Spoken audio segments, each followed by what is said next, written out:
चलो, तो बिल्कुल जो बेसिक वाला पार्ट है, ठीक है, that is representation, rectangular representation, ठीक है, पोलर फॉर्म आ गया एंड यूलर फॉर्म आ गया, ठीक है, वो बिल्कुल बेसिक पार्ट है। कॉन्जुगेट लेना, मॉडुलस लेना, ठीक है, ये बिल्कुल बेसिक वाला पार्ट आता है। स्क्वायर रूट लेना ऑफ ए कॉम्प्लेक्स नंबर, ये हमने देखा होगा, ठीक है, यहाँ तक हमने देखा होगा, ठीक है। अच्छा, इसके बाद जो हमारा मल्टीप्लिकेशन और डिवीजन वाला बिल्कुल बेसिक वाला था, है ना। तो मल्टीप्लिकेशन के अंदर हमारा एक रोटेशन वाला पार्ट आता था, राइट। तो सबसे पहले ना रोटेशन से हम ये सारा का सारा कंप्लीट देख रहे हैं, ठीक है, क्या होता है। तो हमने बोला था कि z अगर x प्लस आइटा y है और r cos theta plus iota sine theta और r e की पावर आइटा थीटा है, ठीक है। तो ये पोलर रिप्रेजेंटेशन आ गई, ये यूलर रिप्रेजेंटेशन आ गई, अपना रेक्टेंगुलर वाला आ गया, normal real part and imaginary part, है ना, x प्लस आइटा y।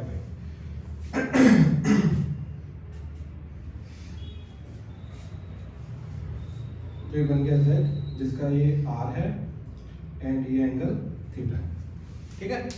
अब इसी कॉम्प्लेक्स नंबर को z को, ठीक है, अगर मैं मल्टीप्लाई करूंगा सिर्फ अल्फा के साथ और z को मल्टीप्लाई करूंगा e की पावर आइटा अल्फा के साथ, सिर्फ अल्फा, ये एंड ये दोनों सेम है, आर कटेगा तो ये दोनों सेम आ जाएंगे, ठीक है ना।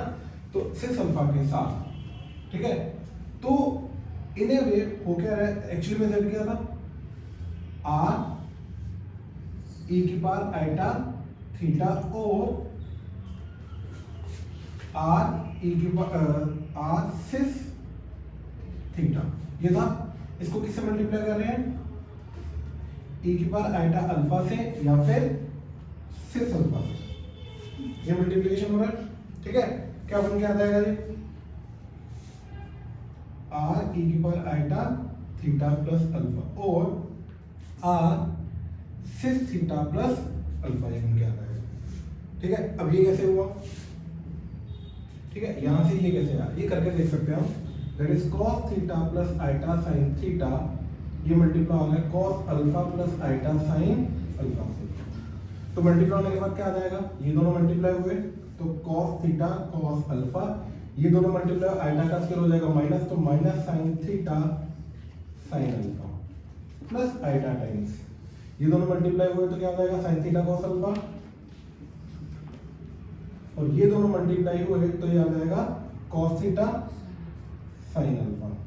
तो ये क्या बन गया, ये cos का एडिशन बन गया, that is cos theta plus alpha plus iota, ये बन गया sin a cos b plus cos a sin b, sin theta plus alpha, तो दैट मींस सिर्फ थीटा प्लस अल्फा। तो दो जब सिर्फ मल्टीप्लाई होता है तो उनके एंगल ऐड हो जाते हैं, ठीक है।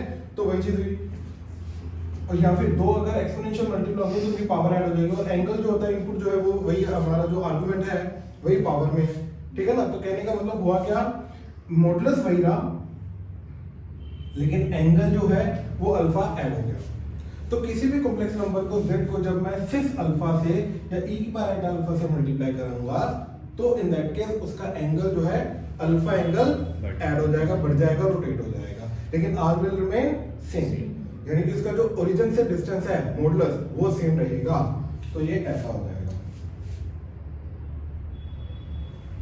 ये r का r ही रहेगा एंड ये एंगल अल्फा हो जाएगा, ठीक है। तो ये जो कॉम्प्लेक्स नंबर आएगा रोटेटेड, इसको रोटेट कर दिया, तो ये जो कॉम्प्लेक्स नंबर आएगा ये आएगा z इंटू सिर्फ अल्फा और z इंटू e की पावर आइटा अल्फा, तो ये आएगा वो complex number.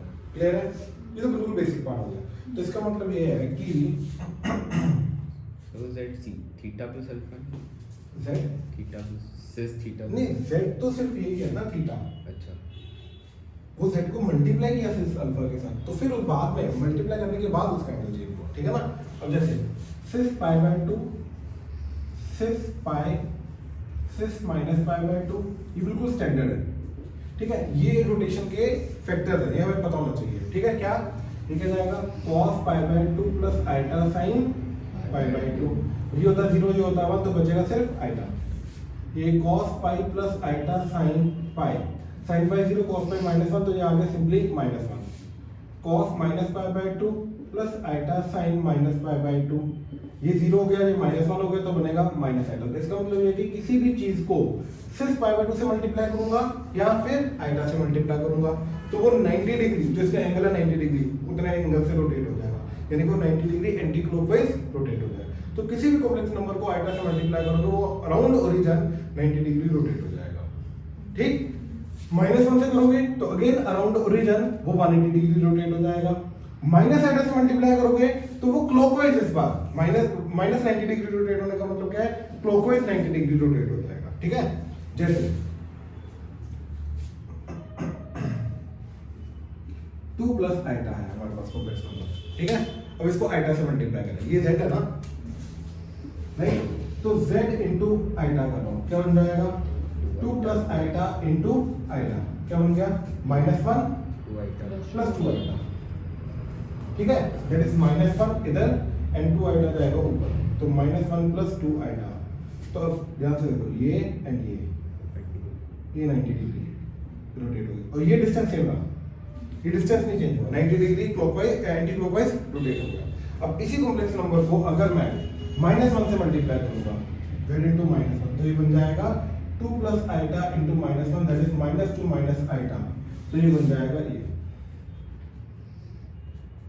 -2 minus iota, -2 -1 180 degree rotate होता है। ठीक है, एंड इसी को अगर z को हम माइनस आइटा से मल्टीप्लाई करेंगे तो क्या बन जाएगा 2 plus iota into -1, sorry minus iota, तो ये बन जाएगा, अब देखो माइनस आइटा से दैट इज +1 -2 आइटा, तो ये बन जाएगा 1 -2।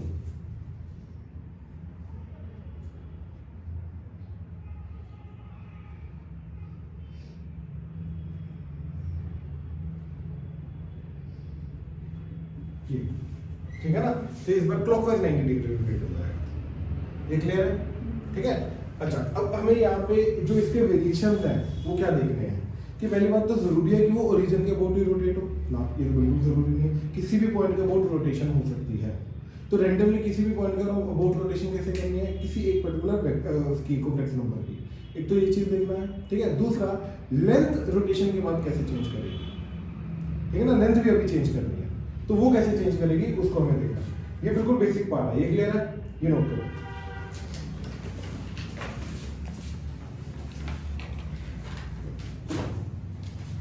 रोटेशन थ्योरम लिख देता हूं, बताइए।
डन।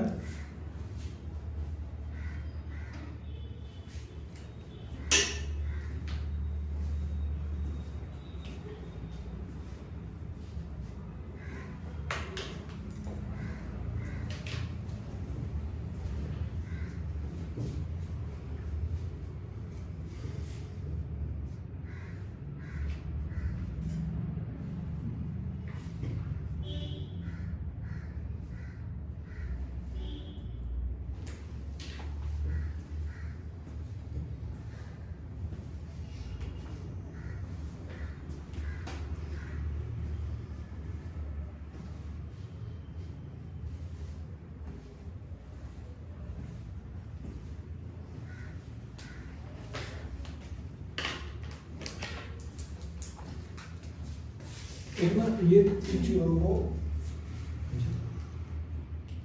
चीजों को बराबर रखना, that is X comma Y, X plus iota Y and X I cap plus Y J cap. तीनों चीजों के लिखने में फर्क होता है, रिप्रेजेंटेशन में फर्क है, बट ये सेम चीजों को रिप्रेजेंट करते हैं। कोऑर्डिनेट मैट्रिक्स ले लो या वेक्टर ले लो, ठीक है, या सॉरी ये वेक्टर ले लो या फिर कॉम्प्लेक्स नंबर ले लो, ये तीनों चीजें सेम है। मतलब अगर किसी वेक्टर को 90 डिग्री रोटेट करना है तो उसको पहले मैं कॉम्प्लेक्स नंबर के फॉर्म में लिखूंगा, आइटा से मल्टीप्लाई करूंगा, वापस आई कैप जेकैप लगा दूंगा, ठीक है ना। कोऑर्डिनेट मैट्रिक्स में रोटेशन करनी है तो उसको कॉम्प्लेक्स नंबर में लिखेंगे, रोटेट करेंगे, वापस एक्स को वाई के फॉर्म में लिख देंगे, ठीक है ना। मतलब जैसे यही है, वो बोल रहे हैं कि ये जो है पर्टिकुलर राइट लाइन सेगमेंट बोल लो, तो इसको ओरिजिन के अबाउट रोटेट करना है। तो रोटेशन करने के बाद जो दूसरा एज है, ओरिजिन के जो और दूसरा एज है वो रोटेट होकर किस पॉइंट पे चला जाएगा वो बताओ। या इस पॉइंट को रोटेट किया हमने अबाउट ओरिजिन, राइट, तो वो क्या पॉइंट नया बन के आएगा वो बताओ, बात खत्म।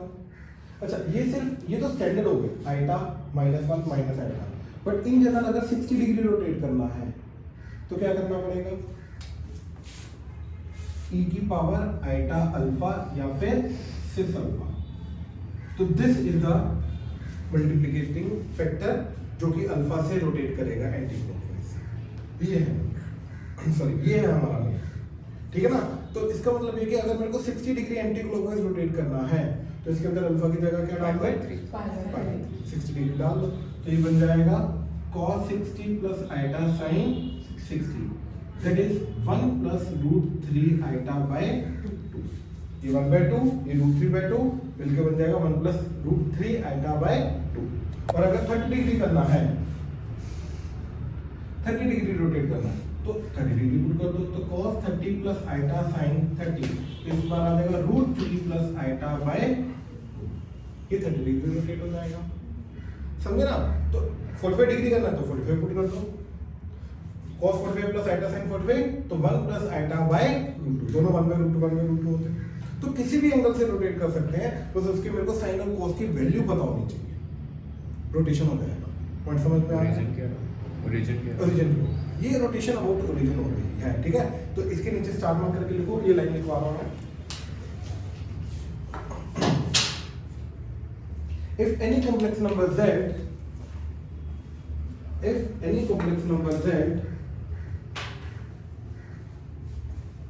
is multiplied by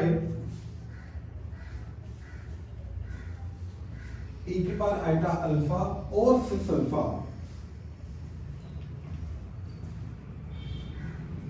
e की पावर आइटा अल्फा और सिस alpha, then the complex number z is rotated about origin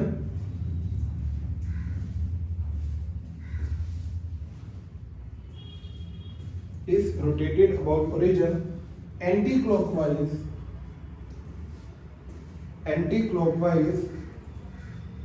by an angle alpha।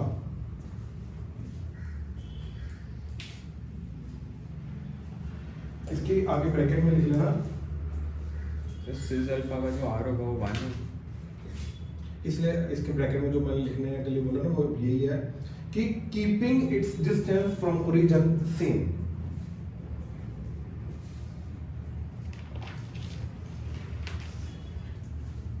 Keeping it's distance from origin same. अब ऐसा क्यों हो रहा है कि सिर्फ अल्फा से मल्टीप्लाई करने के बाद उसका ओरिजिन से जो डिस्टेंस है वो चेंज नहीं हो रहा, सिर्फ रोटेशन हो रहा है, डिस्टेंस ही चेंज हो रहा है। दैट मीन इस पॉइंट का ओरिजिन से डिस्टेंस ये लेंथ, इस पॉइंट का ओरिजिन से डिस्टेंस ये लेंथ, इस पॉइंट का ओरिजिन से डिस्टेंस ये लेंथ, इस पॉइंट का ओरिजिन से डिस्टेंस ये लेंथ, ये चारों की चारों क्या होगी सेम, क्योंकि हमने किससे मल्टीप्लाई किया है, सिर्फ अल्फा से। ये देखो इन सबसे मल्टीप्लाई किया सिर्फ से। अब ऐसा क्यों हो रहा है, वो बिल्कुल बेसिक मल्टीप्लिकेशन बता रहा हमें। दैट इज अगर हमारे पास z1 है z2 है, r cis alpha 1 r1 r2 cis alpha 2, and इन दोनों को अगर मैं मल्टीप्लाई कर रहा हूं तो मेरा बन जाएगा r1 इंटू r2, एंड जो दो सिस अल्फा मल्टीप्लाई हो रहे हैं तो जब भी दो सिस मल्टीप्लाई होते हैं उनका एंगल ऐड हो जाता है, तो ये बन जाएगा सिस अल्फा 1 प्लस अल्फा 2, ये बन जाएगा। दैट मींस जब भी दो कॉम्प्लेक्स नंबर मल्टीप्लाई होते हैं तो उनके जो मैग्नीट्यूड होता है, राइट, मैग्नीट्यूड क्या होता है, डिस्टेंस फ्रॉम ओरिजिन, राइट, ये दोनों मल्टीप्लाई हो जाएंगे एंड इनके एंगल जो है, एंगल आर्गुमेंट, वो दोनों क्या हो जाएंगे, ऐड हो जाएंगे। ये समझ में आया। लेकिन अब अगर मेरे पास एक z है, ठीक है, that is r cis theta, अब दूसरा जो है वो z, राइट, वो 1 डॉट सिस अल्फा है, ये देखिए, तो अभी भी हो वही रहा है कि इनके मैग्नीट्यूड मल्टीप्लाई हो रहे हैं, लेकिन एक का मैग्नीट्यूड है ही 1, तो मल्टीप्लाई होकर बचेगा क्या, वो r ही रहेगा और एंगल ऐड हो जाएगा, तो सिस हो जाएगा थीटा प्लस अल्फा। तो इसका मतलब ये जो सिस अल्फा जिसको हम बोल रहे हैं कि मल्टीप्लिकेटिंग फैक्टर है, जिसको मल्टीप्लाई करने पे सॉरी रोटेशन फैक्टर है, राइट, सिस अल्फा जो है या e की पावर आइटा अल्फा, ये अल्फा से रोटेट कर देगा, तो रोटेशन फैक्टर है, राइट। तो अपने आप में अगर मैं इसको कंप्लीट कॉम्प्लेक्स नंबर मान के जाऊं तो इसका मॉडुलस क्या है, 1, और आर्गुमेंट क्या है इसका, एंगल क्या है, अल्फा। तो इसीलिए 1 मैग्नीट्यूड होने के कारण इसको जिससे मर्जी मल्टीप्लाई करो इसका मैग्नीट्यूड चेंज नहीं कर रहा और एंगल अल्फा से ऐड होता जा रहा है। ये चीज समझ में आई। दैट इज व्हाई हमने लाइन में क्या लिखा है अभी कि किसी भी कॉम्प्लेक्स नंबर को जब मैं e की पावर आइटा अल्फा या सिस अल्फा से मल्टीप्लाई करूंगा तो वो ओरिजिन के about alpha angle anti clockwise rotate हो जाएगा, फिर keeping it's distance from origin that is magnitude से वो चेंज नहीं करेगा। ये चीज क्लियर है, श्योर, ठीक है। चलो अब ये देखो,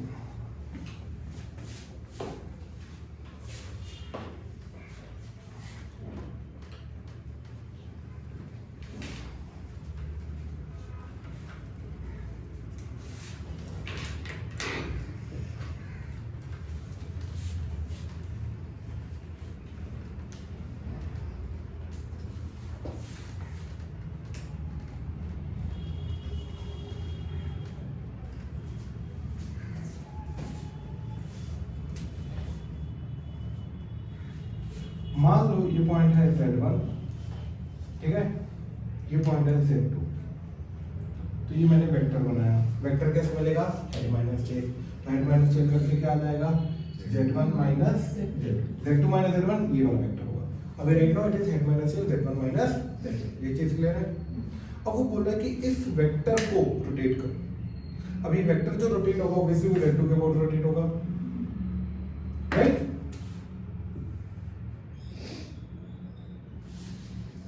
अल्फा एंगल से रोटेट करो।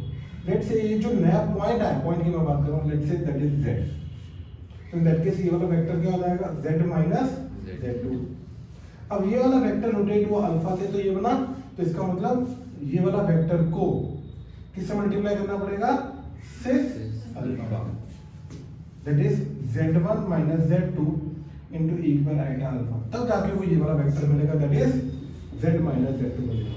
तो यहां से मैं क्या निकाल सकता हूं, z, इसको इधर ले आओ, तो z2 plus z1 minus z2 into e पर iota alpha, this is nothing but ये आ जाएगा ये वाला पॉइंट, ये समझे। तो ये क्या, तो ये कंसेप्ट क्या बन के आया कि हमारे पास दो पॉइंट है z2 एंड z1, तो z1 पॉइंट को अब रोटेट करना है, लेकिन नॉट अबाउट ओरिजिन, किसके अबाउट, z2 के अबाउट रोटेट करना है। तो जिस भी पॉइंट के अबाउट रोटेट करना है पहले उसके विद रिस्पेक्ट टू उसका वेक्टर क्रिएट करो, हेड माइनस टेल करके। तो ये वाला वेक्टर क्रिएट किया हेड माइनस टेल कर। अब इसको जब मैं e की पावर आइटा अल्फा से मल्टीप्लाई करूंगा तो ये पूरा vector keeping its magnitude same, ये इस पॉइंट के अबाउट अब क्या हो जाएगा, रोटेट हो जाएगा।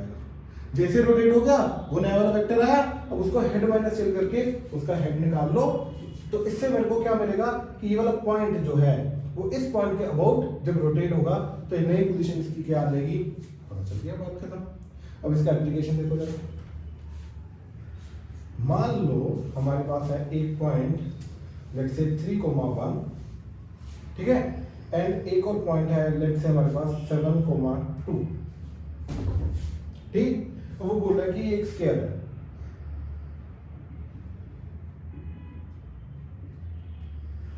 ठीक है, जिसके दो एजेस हमें दे रखे हैं ए बी। वो बोला इसके सी एंड डी निकालो क्या है।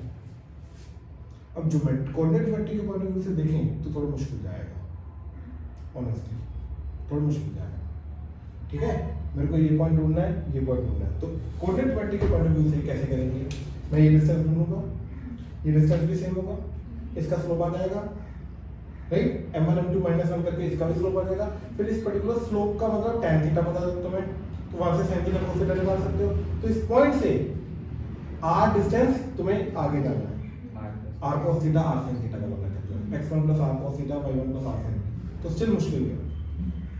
अब कॉम्प्लेक्स नंबर के थ्रू देखो कैसा जाएगा। मान लो ये है तुम्हारा z, अब कॉम्प्लेक्स नंबर की फॉर्म में ये क्या आ जाएगा, 7 + 2 आइटा, ये आ जाएगा 3 + 1 आइटा। अब ये वाला वेक्टर बनाओ, क्या आ जाएगा, head minus tail, that is 7 - 3 4 2 iota minus iota iota, तो ये कॉम्प्लेक्स नंबर आ गया, राइट। अब ये वाला कॉम्प्लेक्स नंबर क्या आएगा, z - 3 + आइटा। अब इसको कितने एंगल से रोटेट करना है, 90 आइटा, एंटी क्लॉकवाइज, आइटा से बिल्कुल मल्टीप्लाई कर दो, तो that means your 4 + iota into iota, that must be z - 3 + iota.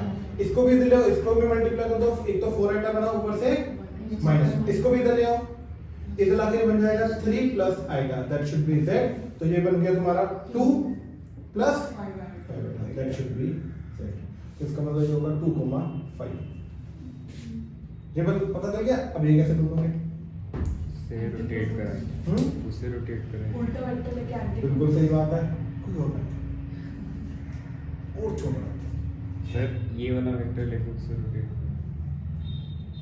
अब पता क्या होता है, अब यहाँ पे मैं तुम्हें एक चीज बताता हूँ, जो भी चीज चल रही है ना हमारा माइंड उसी के अबाउट चलता रहेगा, कोई और चीज सोच नहीं पाएगा। कैसे, वो दोनों ए बी सी डी के पैरेलल है, हाँ बिल्कुल, तो हमें 3 5 पता है, चौथा आ जाएगा। कैसे, स्लोप इसके ऊपर कोई भी पॉइंट हो, इसका स्लोप और स्लोप सेम होगा, तो सी पॉइंट एक पर्टिकुलर नहीं मिलेगा। फिर एक्चुअली में कोऑर्डिनेट मैट्रिक्स से विद इन सेकंड आ जाएगा, वेक्टर से भी विद इन सेकंड आ जाएगा। अभी कॉम्प्लेक्स नंबर से मुश्किल जाएगा, क्योंकि रोटेशन तो तुम्हारा दिमाग कहाँ पे जा रहा है, रोटेशन, बिल्कुल मिड पॉइंट कोऑर्डिनेट मैट्रिक्स से। एक्चुअली पैरेललोग्राम की प्रॉपर्टी होती है, डायगोनल का बाइसेक्टिंग पॉइंट क्या होता है, सेम, तो इन दोनों का मिड पॉइंट एंड इन दोनों का मिड पॉइंट सेम होगा, तो विद इन सेकंड आ जाएगा। वेक्टर से कैसे आएगा, नो, पैरेललोग्राम कैसे, अब ये पैरेललोग्राम ही तो है, तो this vector plus this vector must be this vector, हाँ है ना। अब ये वाला वेक्टर ऑलरेडी निकाल रखा है, दैट इज 4 + आइटा, प्लस ये वाला वेक्टर क्या था, इसी को आइटा से मल्टीप्लाई करके आया था, इसको आइटा से मल्टीप्लाई करके क्या आया था, ये वाला, दैट इज -1 + 4 आइटा, ये आ गया दोनों का सब, that must be equal to ये वाला वेक्टर, ये वाला, इसको z ले लो, तो z - this, that is z - 3 + iota, तो यहाँ से z निकाल लो, दैट इज योर आंसर, बात खत्म। तो वेक्टर से भी आ जाएगा, रोटेशन से डेफिनेटली एक आधा, मैं नहीं बोलूंगा मुश्किल जाएगा, एक आधा स्टेप एक्स्ट्रा करना पड़ेगा। सर वेक्टर बनाने के लिए हेड माइनस टेल की पड़ता है, ट्राई करो, मैं बताता हूँ, पहले नोट करो फिर मैं बताता हूँ।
अरे स्क्वायर है कि पैरेललोग्राम? इसके पैरेललोग्राम में तो हुआ ही।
चलो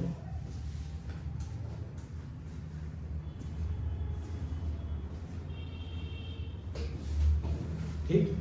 अब इसके नीचे स्टार मार्क करके लाइन लिखना। To rotate Z1 about Z2। अब ओरिजिन के अबाउट रोटेशन नहीं करनी है, Z1 की रोटेशन करनी है about Z2। To rotate Z1 about Z2 form a vector Z1 minus Z2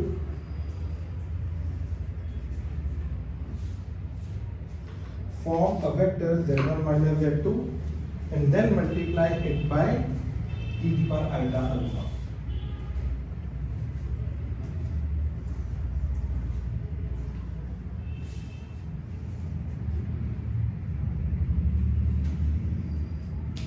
clear है? तो अब रोटेशन जो होगी वो Z1 की Z2 के बहुत होगी। ठीक है ना? ये क्लियर है ना? ठीक है। अब ये देखो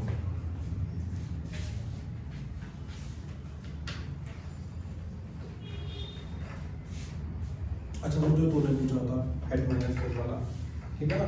तो लेट्स से ये पॉइंट है A, ये है A वेक्टर, मतलब this is A vector, point का position vector. What is the meaning of point का पोजीशन वेक्टर? ओरिजिन को उस पॉइंट के साथ ज्वाइन करके जो वेक्टर बन रहा है that is called position vector of that point. अब पोजीशन वेक्टर एक स्पेशल वेक्टर होता है जो हमेशा ओरिजिन से ही स्टार्ट होता है। Position vector always start from origin, मतलब उसका टेल हमेशा ओरिजिन होगा। ठीक है? ऐसे ही this is another point B, B vector. अब मेरे को ये वाला वेक्टर चाहिए। अब यहाँ पे ट्रायंगल लगेगा, that is this vector plus this vector must be equal to this vector, this plus this must be this, right? तो that means A vector that must be B vector plus जो हमें find करना है ये वाला X। Vector B2 है ना, A minus है ना? तो ये इधर ले आओ, तो A vector minus B vector, ठीक है? That is BA vector. B2A है तो B2A, पहले B लिखना बाद में लिखना, तो हेड माइनस हेड लिखना। मैं इसीलिए बोल रहा हूँ ट्रायंगल लो, ठीक है ना? चलो अच्छा, एक चीज और देखना, ठीक है? ये देखो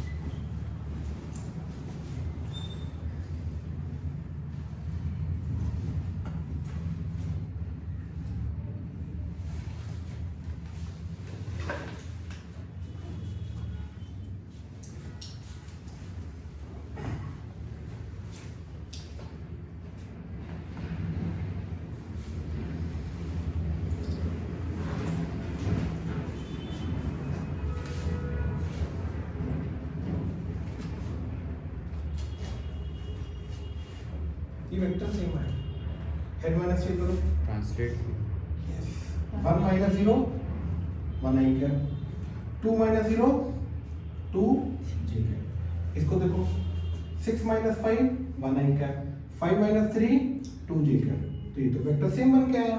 यानी कि जरूरी नहीं है हेड माइनस टेल सबका अलग अलग आए ना, हेड माइनस टेल सेम भी आ सकता है, और अगर वो सेम आ रहा है तो इसका मतलब ये है कि इसी वेक्टर को तुम पैरेलली ट्रांसलेट करने का मतलब समझ लेना क्या है कि तुम्हें इसके डायरेक्शन चेंज नहीं, ऐसे ऐसे रोटेशन नहीं कर रही ना, ऐसे ऐसे कुछ भी नहीं, ऐसे कैसे रखा, ठीक है, पैरेलली पकड़ के और लेंथ भी नहीं चेंज कर रहे। दैट मीन्स अगर मैग्नीट्यूड सेम है और डायरेक्शन सेम है तो वेक्टर सेम है, तो वो फ्री वेक्टर बोला जाता है। तो इसको तुम पैरेलली ट्रांसलेट करके कहीं पर भी लेके जाओगे तो अब जो नई पोजीशन आएगी तो इस नई पोजीशन पे जो हेड माइनस टेल लगा वो भी यही वाला वेक्टर होगा। ये समझ में आया, ठीक है, ये चीज क्लियर है ना। तो इसका मतलब यहाँ पे जो हमने किया है एक्चुअली में हो क्या रहा है, जब तुमने ये वाला वेक्टर बना लिया z1 माइनस z2, अब ये वाला जो वेक्टर आया इसको पैरेलली तुम कहाँ पे लेके जा सकते हो, ओरिजिन पे लेके जा सकते हो, पैरेलली तो लेके ट्रांसलेट कर ही सकते हो ओरिजिन पे, राइट। इस वेक्टर को भी पैरेलली ओरिजिन पे ट्रांसलेट कर रहे हो, तो जब मैं z1 माइनस z2 कर रहा हूँ अब तुम उसको बोलो कि अबाउट वो z2 रोटेशन हो रहा है या अबाउट ओरिजिन हो रहा है, it's one and the same thing. इसीलिए ये जो चीज है ये हमारे फर्स्ट वाले पॉइंट पे ही जा रहा है, दैट इज e की पावर एटा अल्फा से मल्टीप्लाई करना तो अबाउट ओरिजिन का वो होगा, इसलिए वो माइनस करना बहुत जरूरी था, क्योंकि माइनस करके जो वेक्टर मिला उसको मैं पैरेलली ओरिजिन पे लेके आ सकता हूं, तो अब ओरिजिन के अबाउट ही एक्चुअली में ट्रांसफॉर्मेशन हो रही है, उसकी जो रोटेशन हो रही है, समझ में आया ये चीज, फ्री वेक्टर जिसको हम बोलते हैं, है ना, ये उसके कारण होता है। चले अब आगे, अब लेंथ भी चेंज करते हैं, रोटेशन भी होगा अब लेंथ भी चेंज होगा, ठीक है।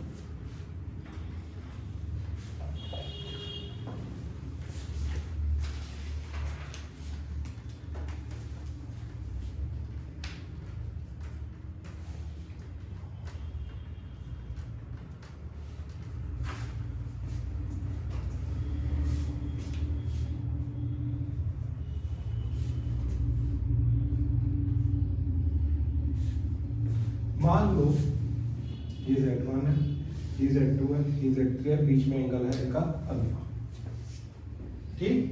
तो अब हमें इनको इस वेक्टर को इस वेक्टर को आपस में रिलेट करना है एक इक्वेशन के थ्रू, ठीक है। अब मेरे को इतना पता है कि ये जो वेक्टर आ रहा है that is z1 minus z2, इसको अगर मैं e की पावर एटा अल्फा से मल्टीप्लाई करूंगा तो ऐसे रोटेट हो जाएगा, तो वो ये वाला वेक्टर देगा, वो ये बड़े वाला वेक्टर तो देगा ही नहीं। अब बड़े वाले वेक्टर और ये वाले वेक्टर में एक्चुअल में फर्क किस चीज का है, मैग्नीट्यूड का, लेंथ का, डायरेक्शन तो सेम ही है ना। तो अब इनका आपस में एग्जैक्ट कंपैरिजन करने के लिए हम पता क्या करेंगे, हम इधर का भी यूनिट वेक्टर लेके जाएंगे, इधर का भी यूनिट वेक्टर लेके जाएंगे, तो इधर का यूनिट वेक्टर क्या आ जाएगा, z1 minus z2 bye z1 minus z2 का मॉड। किसी भी वेक्टर का यूनिट वेक्टर क्या होता है, vector divided by its magnitude, right. अब इधर का यूनिट वेक्टर वो आ जाएगा z3 minus z2 bye z3 minus z2 का मॉड। अब यूनिट वेक्टर ऑब्वियसली दोनों की लेंथ तो सेम होगी, यूनिट 1, हाँ है ना, राइट। अब इनका रोटेशन करोगे तो बिल्कुल मैच करेगा, मतलब अब इसको रोटेट करो अल्फा से तो अपने आप ये बनेगा, दैट इज इनटू e की power Etah alpha, that should B this. तो अब हमारा लेंथ का भी चक्कर सॉल्व हो गया, ये समझ में आया। जैसे मान लो वही क्वेश्चन है जो पहले वाला था, ठीक है, 2,1 एंड लेट्स से 5,3। अब वो बोला ये रेक्टेंगल है, ठीक है, और इट्स ए रेक्टेंगल। अब अगर ये रेक्टेंगल है, ठीक है, such that this is 1 and 2, मतलब 1:2 length, it's not exactly 1 and 2, it's 1:2। अब वो बोल रहा है कि मेरे को ये दोनों पॉइंट्स बताओ क्या आएंगे, let's say this is z1 and this is z2। तो मैं सबसे पहले ये वाला वेक्टर बनाऊंगा, ये वाला वेक्टर क्या आ जाएगा, 5 minus 2 3 i cap, 3 minus 1 2 j cap, ये आ गया। अब इसको 90 डिग्री से मल्टीप्लाई करो, मतलब 90 एंगल से 90 डिग्री से रोटेट करो, इसको रोटेट करके ये वाला वेक्टर आ जाएगा, दैट इज 3i। अच्छा, वेक्टर की फॉर्म में लेके जा रहा हूँ, ऐसे कॉम्प्लेक्स नंबर ले लो, सॉरी, तो 3 प्लस 2 आइटा, इसको आइटा से मल्टीप्लाई कर दिया,